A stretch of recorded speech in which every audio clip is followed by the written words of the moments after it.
Everybody loves self-improvement. Self-improvement is great. Self-improvement is damn near necessary nowadays, especially as a young man. There are some things that nobody seems to talk about, things that you kind of have to figure out on your own with time, things that I have figured out on my own with time. And I kind of want to save you time right now, so I'm going to tell you these things right now in case you haven't experienced these yet or realized these yet. Self-improvement is different for everybody. I mean, I feel like in some way, shape, or form, everybody is trying to self-improve. Everyone wants to make their lives better. But the people that take it seriously, the people that are really, really driven to improve themselves and improve their circumstances and improve the lives of everyone around them, they take it a little bit, a little bit further than the rest. And that's okay. That's what I'm doing. That's what I'm sure you're doing. I think it can be broken down into three main things. And the first one being nobody cares. Nobody gives a shit at all. Nobody cares about what habits you're breaking, what habits you're adding. They don't care. And it's nothing against you. It's nothing against them. But you have to think about this for a second. When you start going to the gym a lot, or you start eating healthy, you start doing a bunch of things that are beneficial for your life. You might expect people, when you start, adding good habits, removing bad habits, you might expect people to give you compliments and to just tell you how great you are, but nobody's going to do that. The people around you will do one of two things. Either one, they'll start resenting you for it, or two, they will feel inspired and motivated by seeing you do what you're doing, and then they'll make the changes themselves. But the first option is far more common because when you have family and friends and people around you that see you doing things that are kind of, difficult, right? Like going to the gym every single day and eating a clean diet and just leveling up in every single way possible, they begin to feel threatened. I don't know, maybe not threatened is the right word, but they feel inadequate because you're essentially showing them that their way of living right now is not enough and they could be doing better. And because people don't like change, people don't like putting in the effort to improve their circumstances, they will come to resent you for it. And it's not your fault, of course. But what you cannot do is waste your time or spend too much time. I don't want to say waste, but spend too much time trying to convince these people why your way of living is better, because they're not going to listen to you until you have results that can actually show for it. And even if you do have results, even if like you are in good shape and you're telling people to go to the gym a lot, they're still not going to listen because you just have to lead by example. You just have to keep doing what you're doing, and they have to be the ones themselves to make that jump and to do that. Like if they're not going to the gym, they have to make that decision themselves to start going. You can tell them all you want, but at the end of the day, they are the one that has to make the decision. I've spent so much time trying to convince like friends and family why they should make certain lifestyle changes, why they should, read this certain book or do this certain diet, whatever. Nothing ever worked. That never ever works because people don't want to be told what to do, first of all, and they don't really care as long as if you don't have any results. That's really what I'm trying to say. And I want you to think like, any time that you have made a significant lifestyle change, was it ever because just some person that you knew told you that you should do it? Probably not. Or if you ever bought a product, it was probably because you saw that it worked. It was a good product. You didn't have to be convinced. You saw for yourself that it worked, and that certain lifestyle change, that certain product worked, and you were the only one that made that decision. That's how other people work as well. Even with something so small, just like adding a habit or breaking a habit, like they have to be the ones to realize that this certain habit is not good and they need to replace it with this one. But until they do, they're not going to change. People just don't like change, and you cannot be the one to convince them. You have to continue to lead by example. And even if you do start like building a business or you start a YouTube channel or whatever it is, people still are not going to give a shit. You might expect people to support you and care about this stuff when you're in the early stages, because that's kind of when you need it the most. You need that support and that those people by your side when you are in the stages when you're just kind of uncertain. But that's not how it works. Again, like people only care about results. They'll support you and they'll care about it when you have those results. But at that point, you're not going to need them, right? Like it's very funny how that works, because when you need it the most is when you won't have it. But when you don't need it is when they'll give it to you. And so you cannot expect people, even like your closest friends and closest family, to be supportive of it.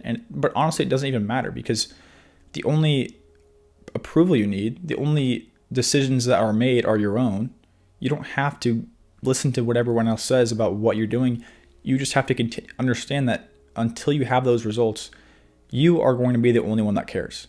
And you are going to be the only one that supports you. And obviously this is not going to be the case every single time. Like, you're going to have people who stick by you. You're going to have those rare friends and those rare family members that do support you all the way through. And those are the people that you have to cling on to for as long as you can. I don't want to say cling on to, but you have to cherish them, because not everybody is going to appreciate you when you're not at the highest level of life and you're not where you want to be. But those people who love you for who you are and support you just because you are you, those people are irreplaceable.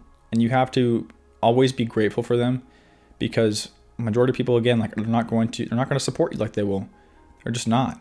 And this is why I think leading by example and just sticking with what you know you have to do is so important, because when you're in those early stages of building that business or starting that YouTube channel, whatever it is, like, I'm in the early stages right now of this YouTube channel, and this is something that I've wanted to do for a long time. I really want to do this long term because I love making videos. And honestly, I think part of the reason I'm doing this is because I don't have anybody in my close proximity that I can talk about this stuff with. And so naturally I want to talk to a camera and just, put it out on the internet for anyone to see. Like, I don't know how that works. I think just the fact that I don't have those people that I can talk about this stuff with just makes me want to talk about it even more. But you can keep things to yourself. Like, you don't have to even give them an opportunity to support you or tear you down, whatever, because, like, I have not even told a single person that I've made this YouTube channel. The only people that know about it are the people that have seen these videos and watched them. Like, I don't, like, family, friends, like, literally you probably know more about me than a lot of, like, my friends would. The more you tell people about what you're doing or what you're going to do, the more opportunities you are giving them to throw their limiting beliefs on you, to try and bring you back down, all that stuff. And if you can just keep it to yourself, it's almost like delayed gratification. If you can just push through those times where you're not seeing a ton of progress, it's almost like invisible progress, where you know you're doing the things that you have to do and you're moving the needle in every single way possible, but it's like the progress is invisible. It's like an interesting phenomenon, honestly, but it's what everyone goes through at some point, where you just can't see the tangible results yet, but you know what you're doing is the right thing. And I think this period specifically is when you should keep as much as you can to yourself. And there's this, like, crabs in a bucket analogy. When you think of, like, a bucket full of crabs, it's like one will try and climb up out of the bucket, but then once they start doing that, the rest of the crabs try and pull them back down. And just, it's the same exact thing with people. Like, people will start to see you, start climbing, and they're going to do everything in their power to try and pull you back down. It's really just because people get so scared, people get so intimidated by the thought of you actually pulling off what you're trying to pull off, that it feels better to them to try and stop you from doing that than just let you do it. Because if they thought you were going to fail, they probably wouldn't pull you down. They just don't want you to succeed. This can happen, like, even with your family. Like, people want you to do well, but they're just not better than them. So when you start to show signs of potentially doing better than somebody, they're going to get threatened. If you think of them like those crabs in the bucket, you have to start kicking those crabs off of you. You cannot let them pull you down. You cannot let them throw their limiting beliefs on you. They might anyways, but you just can't listen. But another thing is, you are going to be alone a lot. And if you've been on some sort of, self-improvement journey or whatever, you've probably experienced this. You probably noticed this. But I want you to understand that there is a difference between being alone and being lonely. Being alone is a physical thing. Like, you're by yourself physically. There's no physical bodies in your proximity. Being lonely is a state of mind. Being lonely is a feeling of detachment, a feeling of being disconnected from just everything. You can be lonely in a big crowd of people. So just because you are alone, that does not make you lonely. You still have yourself. You still have God. You still have everything that you've always had. But you just are doing it. You're just by yourself. You're just alone. Being alone is so important, though. You have to be comfortable being alone, because at the end of the day, you are all you have. Like, you have your friends and family, but you can't guarantee that they are going to be there for you, like you can guarantee that you are going to be there for you. But at the same time, like, you have to be, like, being alone is great. Like, you get the most work done when you're alone. When it's just you versus you, that is when you figure out a lot about yourself. That's when you really realize like who you are. You start pushing yourself extra hard in the gym. You start grinding out stuff like, I don't know, grinding out work just by yourself, doing everything by yourself.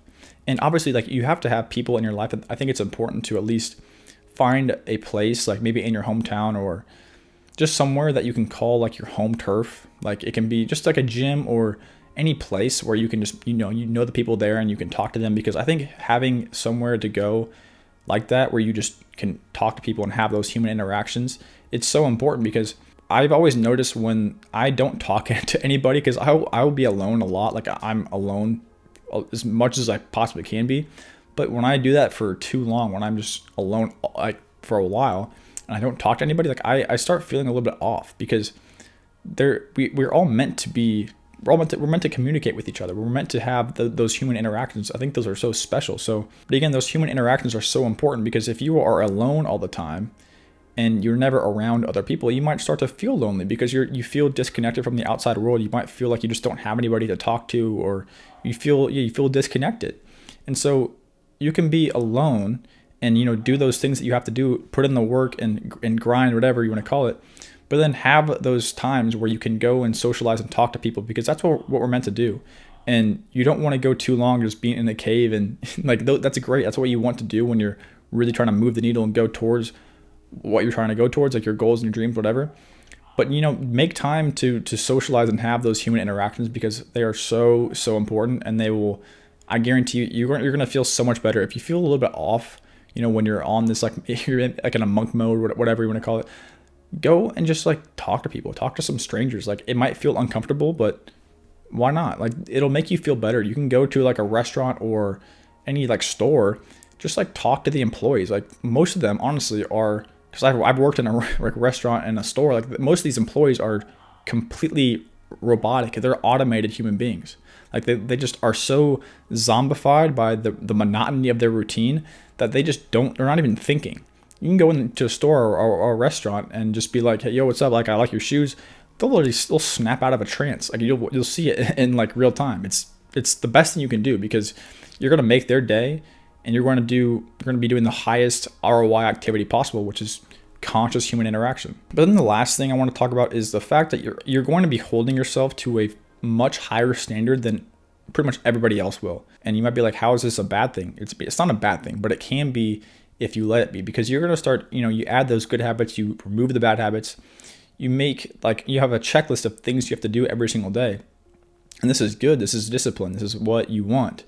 But if a day comes by where you make a mistake, maybe you forget to do something, or you engage in one of those bad habits, or you forget, whatever it is, you make a mistake. It is so easy to be super self-critical and start thinking about how you're a failure, you're not worth it, you start talking down on yourself because you made one little mistake.